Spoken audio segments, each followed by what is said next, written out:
All right, guys, so we have talked so far about several different types of data. We've talked about tally charts, we've talked about bar graphs, we talked about picture graphs, and now we're going to talk about something new called a line plot. So a line plot is another way to organize data. Remember, data is information that we get when we, for example, take a survey. So a line plot is different because it's helpful for us to see how often a certain number occurs in data. So this is only for numbers. This is not for like a bar graph or a picture graph. You could say bears, lions, tigers. But for a line plot, we're specifically looking at data involving numbers. So on our line plot, you can see it looks like a number line. It actually is a number line. And for every piece of data, so right here, these are the ages of different people who took the survey. So 3 people were 7 years old, 5 people were 8 years old, and 2 people were 9 years old. So a line plot is helpful for us to see that data, similar to what we see in a bar graph or a picture graph for how often that data occurs. That's what we're going to see on the line plot. So let me pick out a little pen here. So for every piece of data on the tally chart, I'm going to put an X above that on the line plot. So you can see I had 7 people I had 3 people that were 7 years old, and that's exactly what my line plot shows right there.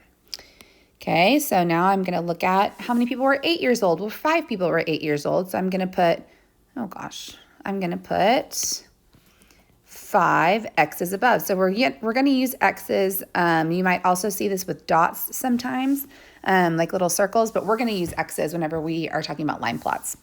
So lastly, we have 2 people that were 9 years old, so we're going to put 2 X's above the 9 on the number line. So now, like we've talked about visually, like with our eyes when we are looking at this line plot, automatically I can see which number occurred the most and which number occurred the least.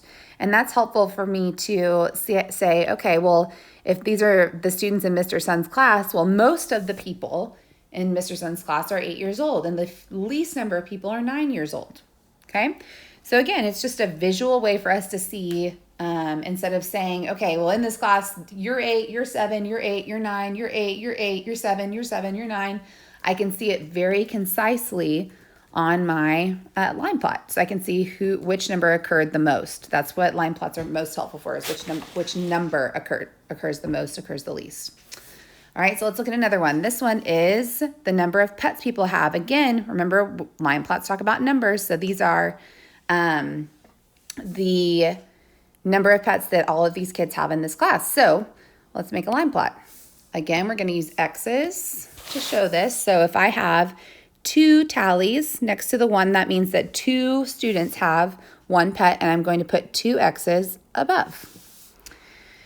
There are 3 tallies next to the 2 pets, so that means that 3 people have 2 pets, and I'm going to put 3 X's on the line plot. There are 2 tallies next to the 3 on the tally chart, which means that there are 2 students who had 3 pets. And then there's 1 student on the tally chart that had 4 pets, so I'm going to put 1 X above the 4.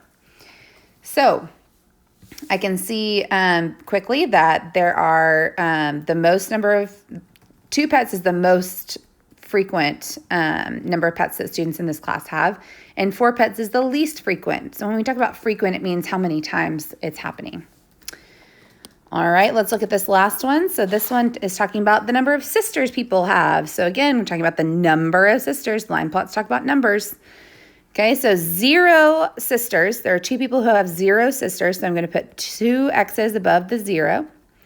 There are 3 people who have 1 sister, so I'm going to put 3 X's above the 1 on the line plot. Nobody has 2 sisters, so I'm not going to put anything right here above the 2 on the line plot. And finally, there is 1 person who has 3 sisters, so I'll put that there. Okay. So if I were looking at this line plot, I would say, all right, well, I definitely see that nobody has 2 sisters. Nobody has 4, 5, 6, 7, 8, 9, or 10 sisters. The most people in the class have 1 sister, and there is only 1 that has 3 sisters. Okay. And I want you to think about, how are line plots similar to tally charts? How do they show me the same thing? And how are they different from the other types of graphs that we've talked about? All right, so this next example, we're talking about the number of brothers that people have. So now I see my tally chart's getting a little bigger. It has more numbers that we're talking about.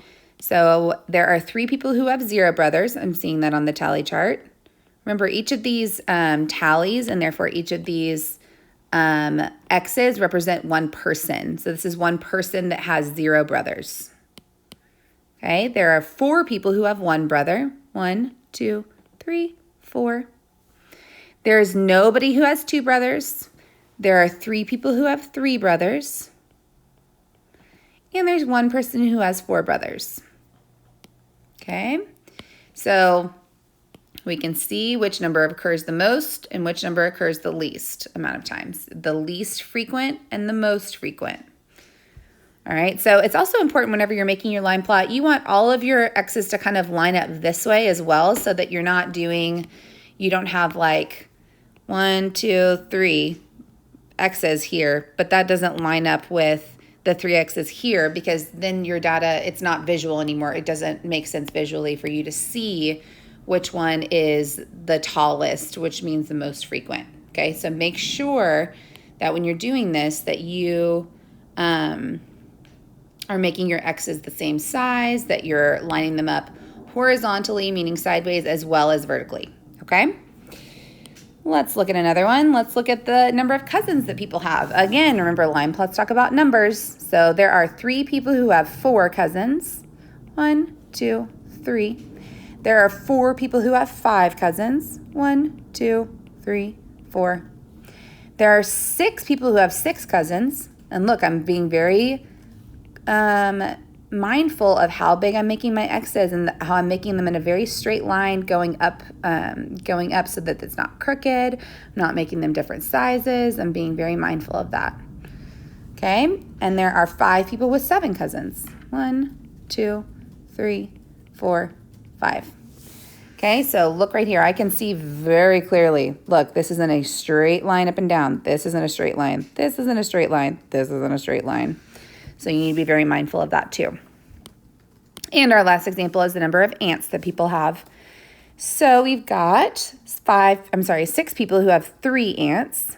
So I'm going to put 1, 2, 3, 4, 5, 6. There are 3 people with 4 ants. 1, 2, 3, 4. There are 2 people with 5 ants. And again, I'm just checking out that tally chart and making sure my data on the tally chart matches the data on my line plot. And then I have 3 people with 6 ants. 1, 2, 3. So think, which one is the most frequent? Which number of ants is the most frequent? 3. I can see that because it's the tallest. It has the most X's. Which is the least frequent number of ants that people have? 5. 5 is the least frequent. All right, guys. Thanks for watching.